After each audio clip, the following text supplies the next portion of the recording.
నమస్తే, నా పేరు గోపి. రాయవరం మండలం సోమేశ్వరం మండపేట నియోజకవర్గం. ముఖ్యంగా ఈ వీడియో మాట్లాడతాకే ఒకడికేమో రఘురామకృష్ణరాజు అనేవాడు దళిత ఓట్లు నాకు వద్దు అంటున్నాడు.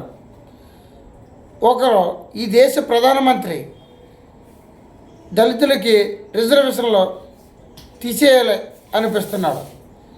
ఇంకొకరు జగన్మాయ నా మేనమామలు అని చెప్పుకుని తిరిగే ఈ జగన్మాయ దళితులకి చంపేసి డోర్ డెలివరీ చేసిన స్పందించుడి జగన్మాయ. ఈ ముగ్గురు తీరు ఎలా ఉందంటే అత్యంత దురదృష్టకరంగా ఉంది దళితుల పట్ల.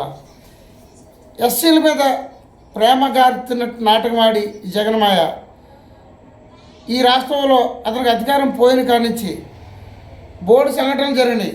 ఏ సంఘటన కాడ కూడా అతను గలమెత్తి మాట్లాడలేదు. కారణం ఒకసారి ఆలోచించండి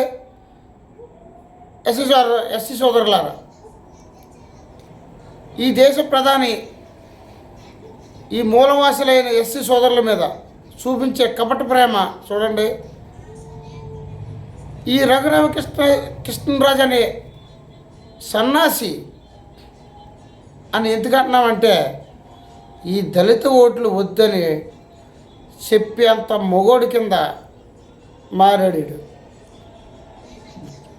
రఘురామకృష్ణరాజు అయినా సరే,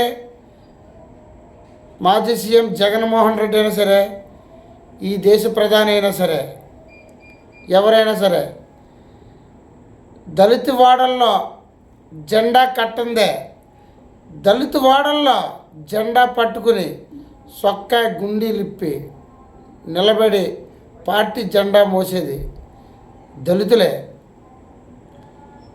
ఈ ఎస్టీ లేకపోతే మీకు జెండాలు కట్టేది ఎవడో, మిమ్మల్ని మీకు ఊడుగుని చేసేది ఎవడో, మిమ్మల్ని నెత్తి మీద భుజాల మీద ఎక్కించి మోసేది ఎవడో, అగ్ర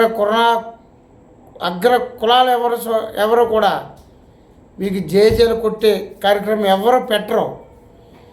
మీ జెండా పట్టుకోవాలనుకున్న ఎస్సీ సోదరులే, మీకు జేజేలు కొట్టాలనుకున్న ఎస్సీ సోదరులే, మీకోసం తెగించి ప్రాణాలు పెట్టాలన్నా సరే ఎస్సీ సోదరులే. అలాంటి ఎస్సీ సోదరుల మీద మీరు ఈ రకంగా వ్యవహరిస్తున్నారంటే ఒక్కసారి ఆలోచించండి. 100 సంవత్సరాల క్రితం బాబాసాహెబ్ అంబేద్కర్ గురించి తెలుసుకోండి. అతను ఒక్కడైనా సరే ఈ దేశం కోసం ఎలా పోరాడాడో, ఇలా అలాంటి బాబాసాహెబ్ అంబేద్కర్ ఈ దేశం నిండా కొన్ని వందల మంది ఉన్నారు. మీ పదవిని అడ్డం పెట్టుకుని ఏదో పాకాలనుకుంటే మీ పదవులో ఏ రోజు ఉండవు. జై భీమ్, జై జనసేన.